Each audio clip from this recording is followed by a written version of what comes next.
ప్రార్థన చేసుకొని వాక్యాన్ని ధ్యానించుకుందాం. प्रार्थना में जाएंगे, उसके बाद हम परमेश्वर के वचन पे ध्यान देंगे। ఘనుడైన దేవ, स्वर्गीय पिता परमेश्वर, మీరు ఇచ్చిన సమయానికై వందనాలు చెల్లించు. आपके इस समय के लिए आपको धन्यवाद देते हैं మీ మాటలు వినే ప్రతి శ్రోత కూడాను और आपके वचन को सुनने वाले प्रति एक श्रोता को మీ దీవెనలను పొందుటకు సహాయం దయచేయండి. आपके आशीषों को प्राप्त करने की सहायता उन्हें प्रदान कीजिए। యేసు నామమున అడుగుచున్నాము తండ్రి. यीशु मसीह के नाम से मांगते हैं पिता परमेश्वर, आमेन। ఈ సమయంలో మనము इस समय हम 17 నిర్గమకాండము 17వ అధ్యాయములో निर्गमन के 17वें अध्याय में 8వ వచనంలో చదువుకున్నాం. निर्गमन की पत्री 17वां अध्याय उसका 8वां पद। 17వ అధ్యాయము 8వ వచనం. 17वां अध्याय उसका 8वां पद। తరువాత అమలేకీయులు వచ్చి రెఫీదీములో ఇశ్రాయేలీయులతో యుద్ధము చేయగా మోషే యెహోషువతో మన కొరకు మనుషులను ఏర్పరచి వారిని తీసుకొని బయలువెళ్ళి అమలేకీయులతో యుద్ధము చేయుము, రేపు నేను దేవుని కర్రను చేత పట్టుకొని ఆ కొండ శిఖరం మీదకి నిలిచెదను అనెను. और यहाँ पर परमेश्वर के वचन में हम देखते हैं 17वें वचन में 17వ అధ్యాయము 8వ వచనం అండి. 8वें पद में हम यहाँ पर पढ़ते हैं, इस प्रकार से लिखा हुआ है कि इस्राएलियों ने वहां वाद विवाद किया और यहोवा की परीक्षा यह कहकर कि क्या यहोवा हमारे बीच है या नहीं। तब अमलेकी और रपीदीम में इस्राएलियों से लड़ने लगे। तब मूसा ने यहोशू से कहा, हमारे लिए कोई पुरुष को चुनकर छांट ले और बाहर जाकर अमालिकियों से लड़, और मैं कल परमेश्वर की लाठी हाथ में लिए हुए पहाड़ी की चोटी पर खड़ा रहूंगा। ఇక్కడ మనము గమనించినట్లయితే यहाँ पर जब हम विचार करें, देखें, రెఫీదీములో ఇశ్రాయేలీయులు యుద్ధము చేసేటువంటి సన్నివేశాన్ని మనం చూస్తూ ఉన్నాం. यहाँ पर इजरायली लोग रफेदीम के उनके साथ युद्ध करने के उसमें हम इस बात को देखते हैं। మోషే యెహోషువతో మన కోసము యుద్ధము చేయుము అమలేకీయులతో అని చెప్పి ఉన్నాడు. और मूसा यहोशुआ से वहां पर कहता है कि हमारे लिए उस अमालिकियों से युद्ध कर। ఇక్కడ జరిగినటువంటి విషయం ఏంటంటే यहाँ पर जो बीता है वो ये है, రెఫీదీములో ఇశ్రాయేలీయులు యుద్ధమునకు వెళ్ళి ఉన్నారు. और रफीदीम में जो इजरायली लोग जो हैं युद्ध करने के लिए गए, అమలేకీయులతో వాళ్ళు యుద్ధం చేస్తూ ఉన్నప్పుడు और अमालिकियों के साथ वो युद्ध करते समय మోషే అహరోనులు కొండ మీద ఉన్నారు. मूसा और अहरोन जो थे वो पहाड़ी पे थे। ఇక్కడ భక్తుడు చెయ్యి ఎత్తినప్పుడు గెలుస్తూ ఉన్నారు. यहाँ पर हम इस बात को ध्यान रखें कि जब भी परमेश्वर के भक्त ने हाथ उठाया तब जीतते रहे, చెయ్యి దించినప్పుడు ఓడిపోతూ ఉన్నారు. जब उन्होंने हाथ को नीचे किया तब वो हारते हुए चले आए। 12వ వచనంలో మనం చదివినట్లయితే 12वें पद में जब हम देखते हैं, మోషే చేతులు బరువెక్కగా और मूसा के हाथ जब भारी हुए, వారు ఒక రాయి తీసుకుని వచ్చి అతడును దాని మీద కూర్చుండుటకై దాన్ని వేసిరి. और एक पत्थर वो लेकर मूसा के नीचे रख दिए और वह उस पर बैठ गया। ఇక్కడ మోషే అహరోనులు కూర్చుని ఉన్నటువంటి స్థితిని మనం గమనిస్తూ ఉన్నాం. और यहाँ पर मूसा और हारून को हम देखते हैं कि वो बैठे हुए हैं। అహరోను హోరును ఒకడు ఈ ప్రక్కన ఒకడు ఆ ప్రక్కన అతని చేతులు ఆదుకొనగా అతని చేతులు సూర్యుడు అస్తమించు వరకు నిలకడగా ఉండెను. और यहाँ पर हम देखते हैं और उनके हाथ सूर्यास्त तक स्थिर रहे, क्योंकि उस हारून और हूर एक एक अलंग में उसके हाथों को संभाले रहे। ఇక్కడ దేవుని యొక్క బిడ్డలు ఏ విధంగా విజయాన్ని పొందుతున్నారో మనం చూడగలమండి. यहाँ पर हम देख सकते हैं कि परमेश्वर के लोग किस प्रकार से उस विजय को प्राप्त करते हैं। అమలేకీయులతో యుద్ధం చేసేటువంటి సమయంలో उस अमालिकियों के साथ युद्ध करते समय దేవుని యొక్క గ్రంథములో వ్రాయబడి ఉన్నటువంటి రీతిగా और परमेश्वर के वचन में लिखे हुए समान యెహోషువ దేవుని ప్రజల వైపు ఉన్నట్లుగా మనం చూస్తూ ఉన్నాం. और यहोशुआ को हम देखते हैं कि परमेश्वर के लोगों के साथ था.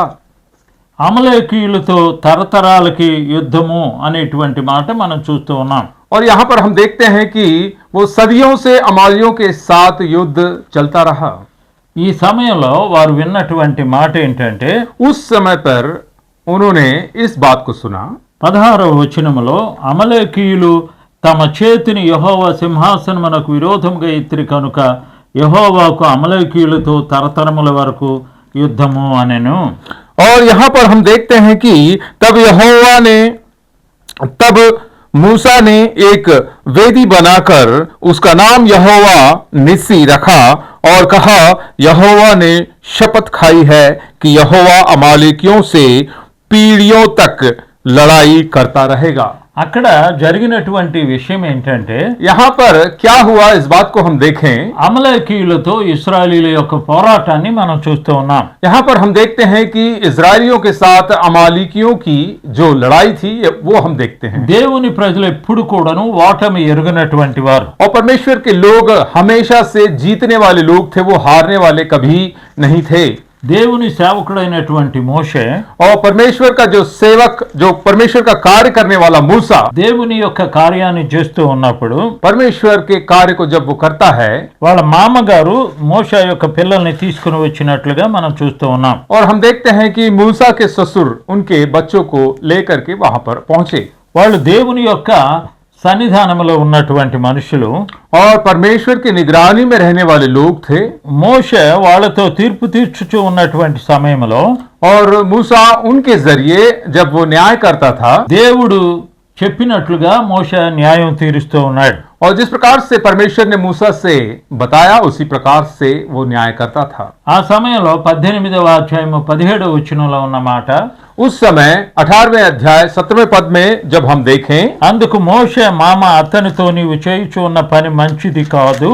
और मूसा का ससुर जो है उनसे ये कहता है कि जो कार्य तू करता है वो कार्य इस प्रकार से ना हो.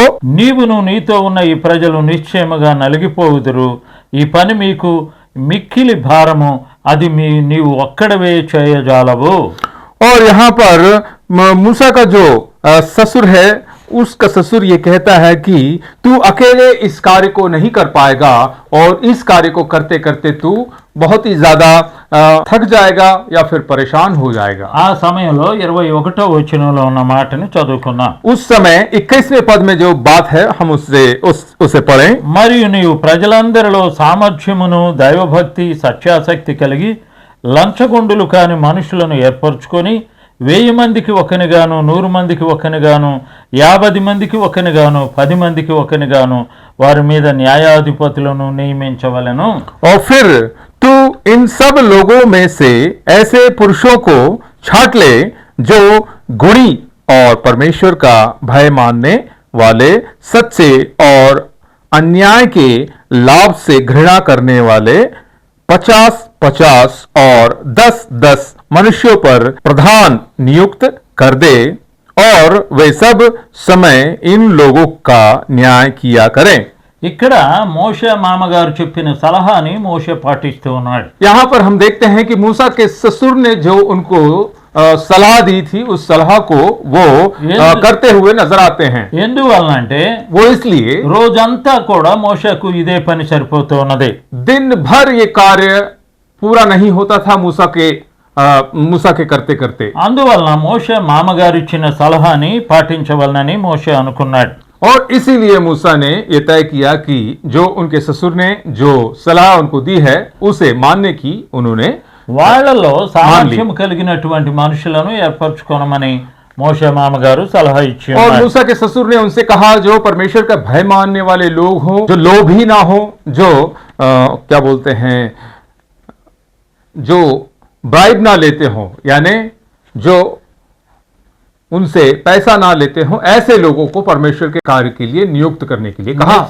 నిస్వార్థమైనటువంటి మనుషులను ఏర్పరచుకోనమని సలహా ఇచ్చి ఉన్నాడు. मूसा के ससुर ने उनसे कहा कि जो निस्वार्थ हैं, यानी अपने बारे में ना सोचकर वैसे लोगों को परमेश्वर के कार्य के लिए तू खड़ा कर या इस्तेमाल कर। ఎందువలన అంటే वो इसलिए దేవుని ప్రజలకు న్యాయము తీర్చడానికి కొంతమందిని ఏర్పరచుకోనమని మోషే మామగారు సలహా ఇచ్చి ఉన్నాడు. और मूसा के ससुर ने उनको एक सलाह दिया कि परमेश्वर के कार्य के लिए कुछ लोगों को, जो न्याय हैं, जो सच्चे लोग हैं, ऐसे लोगों को तू तैयार कर। మోషే యొక్క పనిని విభజించమని వాళ్ళ మామగారు సలహా ఇచ్చి ఉన్నాడు. उनके ससुर का कहना यह था कि मूसा तू अपने कार्य को बांट दे। న్యాయాధిపతులను నియమించమని మోషేకు చెప్పినప్పుడు जब उनके ससुर ने बताया कि न्याय करने वाले उस न्याय करने वालों लोगों को तू नियमित रूप से उनके ऊपर रख, అప్పుడు నీతో ఉన్నటువంటి పని సులువుగా అవుతుంది అని మోషేకు సలహా ఇచ్చి ఉన్నాడు. तब मूसा के ससुर ने कहा तब तू ऐसा करेगा तभी तेरा कार्य जो है वो तुझे हल्का होगा। వాటిలో కఠినమైనటువంటి వాటిని మాత్రము, उनमें जो सबसे ज्यादा कठिन है వాటిని మోషే దగ్గరికి తీసుకొని రమ్మని సలహా ఇచ్చి ఉన్నారు. और उन्होंने बताया कि जो कठिन है, जो वो सलाह नहीं दे सकते, उस कार्य को मूसा के पास लेके आए। ప్రతి నియమము కూడా దైవానుకూలముగా ఉండవాలని మోషే యొక్క ఏర్పాటు అయి ఉన్నది. और मूसा के उस योजना के अनुसार हर एक नियम वो परमेश्वर के दैवी नियम के अनुसार हो, ऐसा उन्होंने नियम बनाया। దేవుని యొక్క నియమ ప్రకారంగానే ఏర్పాటు చేసి ఉన్నారు. परमेश्वर की योजना के अनुसार ही इस कार्य को उन्होंने तैयार किया। అందువలన దేవుని ప్రజలందరూ కూడా నెమ్మదిని పొందుచూ ఉన్నట్లుగా చెప్పబడుచూ ఉన్నది. इस कारण हम देखते हैं कि सारे परमेश्वर के लोग जो हैं वो बहुत ही विश्रमित थे। దేవుని ప్రజలకు న్యాయం జరగడం మోషే చూసి ఉన్నట్లుగా మనం గమనించుచూ ఉన్నాం. और यहाँ पर हम देखते हैं कि मूसा ये बात को ध्यान देते हैं कि परमेश्वर के लोगों के साथ न्याय हो रहा है। అతను తన మామగారి మాటని ఈ విషయంలో విన్నట్లుగా మనం చూస్తూ ఉన్నాం.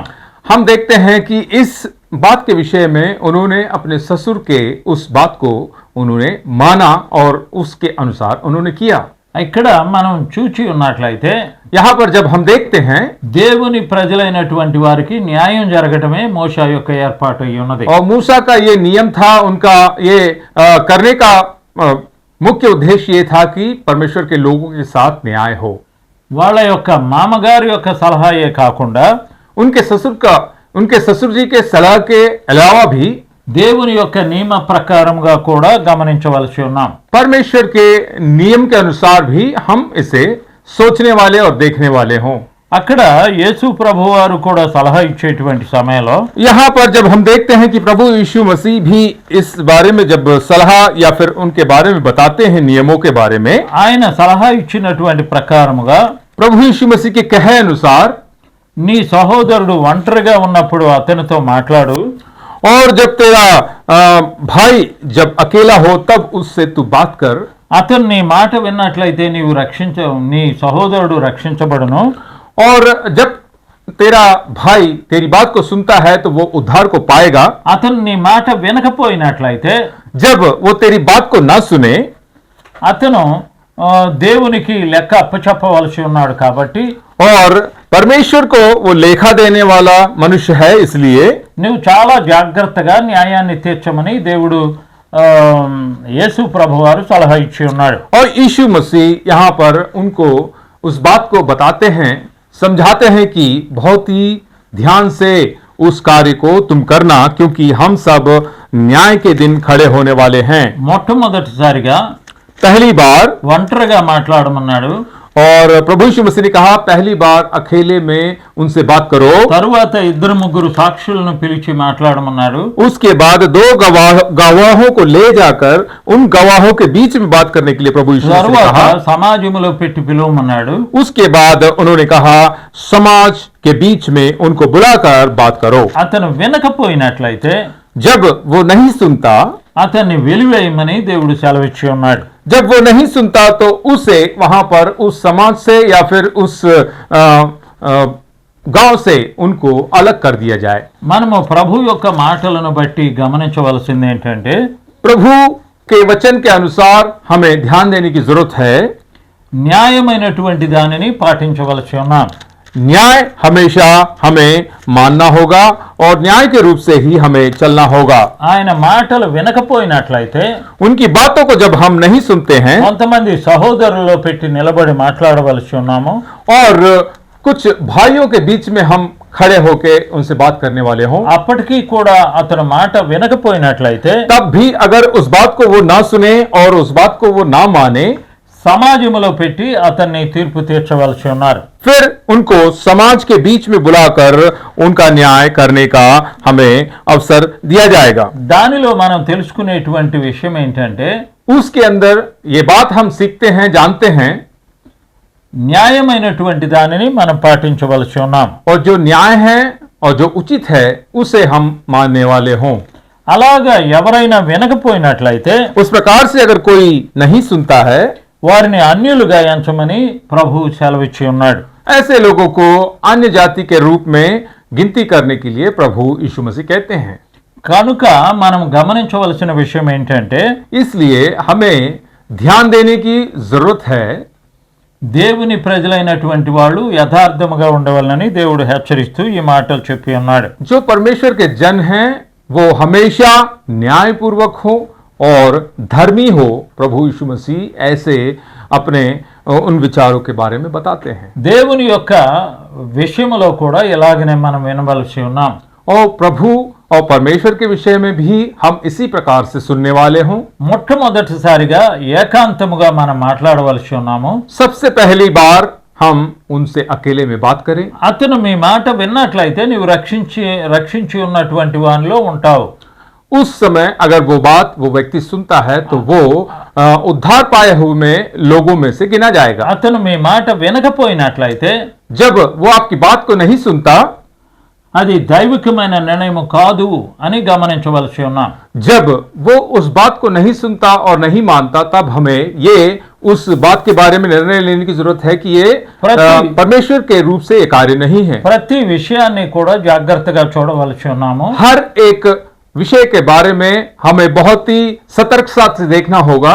దేవుడు చెప్పినటువంటి మాట ప్రకారంగా परमेश्वर ने जिन बातों को परमेश्वर ने बताया, उस बात के अनुसार మనము విభజించుకుంటా న్యాయాన్ని తీర్చవలసి ఉన్నాం। हम उसे विभागित किए बगैर यानी उसे अलग किए बगैर न्याय करने वाले हों। ఎప్పుడు కూడా దేవుడు हमेशा परमेश्वर ఏక నిర్ణయము సరైనటువంటిదని ఎక్కడ చెప్పలేదు।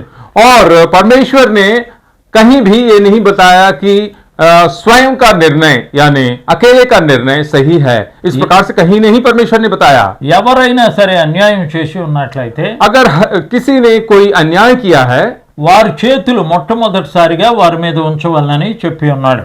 और सबसे पहले उनके ऊपर अपने हाथों को रखें, ऐसा प्रभु ने कहा। వారు తప్పు చేసినట్లయితే जब वो गलती करते हैं వారి యొక్క సాక్ష్యము యథార్థమైనటువంటిదని దేవుడు సెలవిచ్చి ఉన్నాడు। और उनके विरोध में जो गवाही दी जाएगी वो सही मानी जाएगी। ఆ విధముగా వారి యొక్క తీర్మానాన్ని తీసుకొనవలనని దేవుడు సెలవిచ్చి ఉన్నాడు। इस प्रकार से परमेश्वर ने बताया कि उस रीति से उन बातों को लिए करें और उन बातों को माना करें।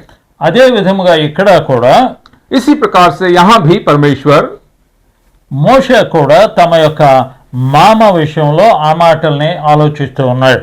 मूसा भी अपने ससुर के विषय में उन्हीं बातों के विषय में वो विचार करता है। చాలా జాగ్రత్తగా పరిశీలించి వారికి యథార్థమైనటువంటి రీతిగా వారికి న్యాయం తీర్చవాలని దేవుడు సెలవిచ్చి ఉన్నాడు। और परमेश्वर जिस प्रकार से मूसा को परमेश्वर ने बताया, उन्होंने सब जांच पड़ताल के बाद और न्याय रूप से उनका न्याय करने के लिए मूसा को परमेश्वर ने बताया।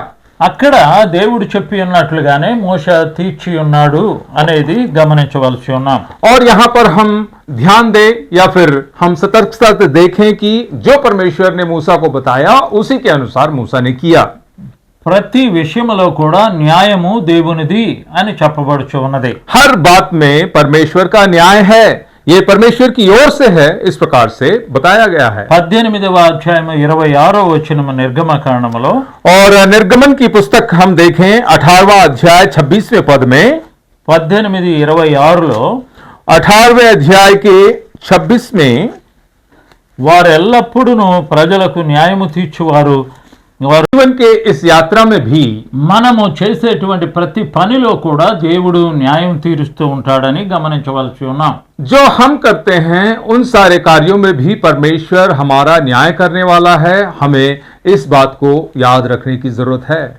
అందువల్లనే ఇక్కడ ప్రజలలో ఉన్నటువంటి న్యాయాన్ని తీర్చమని 18వ అధ్యాయము 21వ వచనంలో చెప్తూ ఉన్నాడు. इसीलिए 18वें अध्याय के 21वें पद में हम पढ़ते हैं कि लोगों के बीच में उस न्याय को करने के लिए वो बात कहता है. 21వ వచనంలో నీవు ప్రజలందరిలో సామర్థ్యమును దైవభక్తిను సత్యాసక్తి కలిగి లంచగొండులను కాని మనుషులను ఏర్పరచుకొని 1000 మందికి ఒకనిగాను 100 మందికి ఒకనిగాను 50 మందికి ఒకనిగాను 10 మందికి ఒకనిగాను వారి మీద న్యాయాధిపతులను నియమించవలెను. फिर तू इन सब लोगों में से एक ऐसे पुरुषों को छांट ले जो गुणी और परमेश्वर का भय मानने वाले, सच्चे और अन्याय के लाभ से घृणा करने वाले 50-50 और 10-10 मनुष्यों पर प्रधान और उनको 1000-1000, 100-100, 50-50 और 10-10 मनुष्यों पर प्रधान नियुक्त कर दे. ఇక్కడ మనము మరలా చదువుకునేటువంటి ఈ సందర్భంలో बार बार हमें इस विषय को जब पढ़ते हैं, న్యాయాన్ని తీర్చడానికే భక్తుడైనటువంటి మోషే ఏర్పాటు చేయబడి ఉన్నాడు. न्याय को चुकाने के लिए या फिर न्याय करने के लिए ही मूसा को परमेश्वर ने चुना. మోషే ప్రతి విషయాన్ని కూడా జాగ్రత్తగా పరిశీలించి ఉన్నాడు. और मूसा ने परमेश्वर के इन सारी आज्ञाओं को बहुत ही सतर्कता से उसने ध्यान दिया. ఈ విషయంలో మనము కూడా ఆలోచించవలసి ఉన్నాం. और इस विषय में हमें भी सोचने की और जांचने की जरूरत है. దేవుడు చెప్పినటువంటి న్యాయాన్ని మనం చేయవలనంటే और परमेश्वर के उस न्याय को करने के लिए దేవుడు సెలవిచ్చి ఉన్న జ్ఞానవంతులను ఆధ్యాత్మికమైన జీవిత యాత్ర కలిగిన వారిని మనము ఏర్పరచుకోవలసి ఉన్నాం. और परमेश्वर ने जिसको नियमित रूप से मतलब परमेश्वर के वचन के लिए जो ज्ञानवान परमेश्वर ने चुना है, ऐसे लोगों को हम अपने उस व्यक्तिगत जीवन में उनका हम पालन करने वाले या उनके पीछे चलने वाले हों. మన జీవిత యాత్రలో కూడా हमारे जीवन काल में भी మనము దేనిని చేస్తూ ఉన్నామో పరిశీలించవాలని దేవుడు హెచ్చరిస్తూ ఉన్నాడు. जिस कार्य को हम करते हैं, परमेश्वर हमसे कहता है कि हम उसे जांचें और देखें. మనము దేవుని ఏర్పాటును బట్టి జరుపుచూ ఉన్నామా? क्या हम परमेश्वर के योजना के अनुसार करते हैं దేవుని యొక్క ఏర్పాటును కాకుండా మనం వెళుతూ ఉన్నామా అని या फिर పరిశీలించుకోవాలి. परमेश्वर के उस परमेश्वर के बनाए हुए उस रास्ते को ना कहकर या फिर हम अपने रास्ते में चलते हैं. మోషే చేసి ఉన్నటువంటి ఈ పనిలో और मूसा ने इस कार्य को किया దేవుని యొక్క న్యాయాన్ని తీర్చి ఉన్నాడు. और वहां पर हम देखते हैं कि मूसा ने परमेश्वर के न्याय के अनुसार उस कार्य को किया. మన జీవిత యాత్రలో కూడా हम भी ఎలాంటి న్యాయాన్ని చేయడానికి దేవుని ఏర్పాటుని గమనించవలసి ఉన్నాం. और ऐसे ही न्याय के कार्य को करने के लिए ये परमेश्वर की योजना के रूप से हमें जांचना और उसे मानना होगा. ప్రార్థన చేసుకున్నాం. हम प्रार्थना करेंगे, परमेश्वर को धन्यवाद देंगे. ఘనుడైన దేవా, स्वर्गीय पिता परमेश्वर, పెద్దలను మేము ఏర్పాటు చేసి ఉన్నప్పుడు और जब हमने बड़ों को चुना మీ ఇష్టానుసారమైనటువంటి రీతిగా और आपके इच्छा के अनुसार మేము నడుచుకున్నట్లుగా సహాయమును దయచేయండి. हम चलने वाले हो सके, ऐसी सहायता और मदद कीजिए. వినుచు ఉన్న ప్రతి శ్రోతకు और जो सुनते हैं, जो भी इस वचन को सुनते हैं, మీ కృప చొప్పున వారికి కావలసిన న్యాయాన్ని చేర్చమని आपके अनुग्रह के अनुसार उनके जीवन में जो न्याय होना है उस न्याय को कीजिए. యేసు నామమున అడుగుచున్నాము తండ్రి. ऐसे हम विनती करते हैं प्रभु यीशु मसीह के नाम से, आमेन. ఆమేన్.